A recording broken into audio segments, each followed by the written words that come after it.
विक्रम बेताल की कहानी। सबसे अधिक सुकुमार कौन? राजा विक्रमादित्य अपने कंधे पर बेताल को लादने की कई कोशिश कर चुके थे, लेकिन हर बार बेताल कोई कहानी सुनाता और राजा विक्रमादित्य के हाथों से बच निकलता। इस बार भी बेताल ने एक नई कहानी सुनाई। बेताल कहता है, एक बार की बात है, अंगदेश के एक गांव में एक ब्राह्मण अपनी पत्नी और 3 बेटों के साथ रहता था। एक बार ब्राह्मण ने अपने तीनों बेटों को बुलाया और कहा कि हमारे तालाब के लिए एक कछुए की जरूरत है। कल तुम तीनों समुद्र के पास जाकर वहां से कछुआ पकड़ कर ले आना।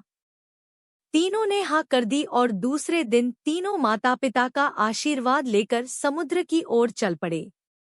वहां तीनों को एक बड़ा सा कछुआ दिखाई दिया, लेकिन तीनों में से कोई भी उसे उठाने के लिए तैयार नहीं हुआ। उनमें से सबसे बड़ा भाई बोला, मैं कछुए को नहीं उठाऊंगा, इससे बहुत गंदी बदबू आ रही है। दूसरे नंबर के भाई ने कहा, मैं भी इसे नहीं उठाऊंगा, मुझे भी इससे गंदी बदबू आ रही है। तीसरे नंबर के भाई की बारी आई तो उसने कहा, मैं भी इसे नहीं उठा सकता, मैं बहुत कोमल हूँ।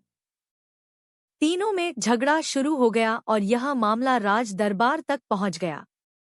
राजा ने कहा, इस प्रकार का मामला मेरी जिंदगी में पहली बार आया है, इसका न्याय मैं कल सुबह करूंगा।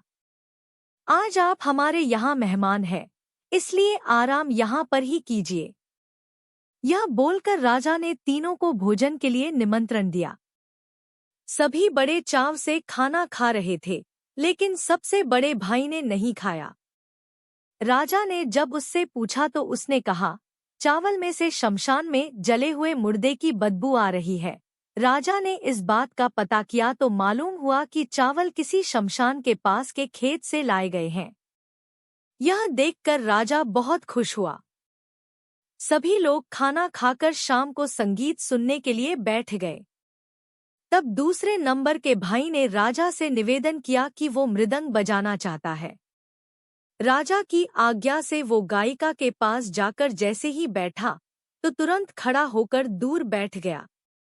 राजा ने खड़े होने का कारण पूछा तो दूसरे नंबर के भाई ने कहा, गायिका से बकरी के दूध की बदबू आ रही है और वो मुझे पसंद नहीं है।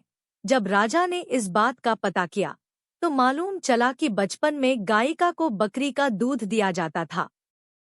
राजा एक बार फिर खुश हो गया। इसके बाद सभी लोग सोने के लिए चले गए। दोनों भाई आराम से सो गए, लेकिन सबसे छोटे भाई को नींद नहीं आ रही थी। राजा ने अपने एक सेवक को आदेश दिया कि जाकर तीनों को देख आओ कि वे सोए या नहीं। सेवक गया तो उसने देखा कि सबसे छोटे भाई को छोड़कर बाकी दोनों सो गए हैं। सेवक ने यह समाचार राजा को दिया और राजा इसका कारण जानने के लिए खुद वहां पहुंच गया जहां तीनों सो रहे थे। राजा को देखकर तीनों उठ बैठे। राजा ने सबसे छोटे वाले भाई से पूछा, आपको नींद क्यों नहीं आ रही? तब वह बोला, मुझे इस बिस्तर पर कुछ चुभ रहा है। यह सुनकर सेवक ने तीनों के बिस्तर की छानबीन की तो उन्हें कुछ नहीं मिला। तब सबसे छोटे भाई ने सभी बिस्तर को अलग किया और वहां पर एक बाल था। उसने अपना कुर्ता उतारा। सबने देखा कि उस बाल का निशान उसकी पीठ पर बना हुआ था। राजा यह देखकर हैरान हुआ और खुश भी। दूसरे दिन राजा ने न्याय के लिए तीनों को बुलाया। उसने सबसे छोटे वाले को इनाम दिया और बाकी 2 को कुछ सोने के सिक्के दिए। राजा ने कहा, आप तीनों में अलग अलग खूबी है और मैं आप तीनों से बहुत खुश हूँ। मैं अपने सैनिकों को भेजकर कछुआ आपके घर भिजवा दूंगा। इतना कहकर बेताल ने विक्रम से पूछा, बताओ तीनों भाइयों में से सबसे अधिक सुकुमार कौन था? तब विक्रम बोला, सबसे छोटा भाई, क्योंकि हो सकता है कि दोनों बड़े भाइयों ने अपने सुकुमार होने का दिखावा किया हो, लेकिन सबसे छोटा भाई कितना सुकुमार है यह तो राजा ने खुद आंखों से देखा। विक्रम का सही जवाब सुनकर बेताल ने उसकी तारीफ की और अपनी शर्त के अनुसार वापस पेड़ पर जाकर लटक गया।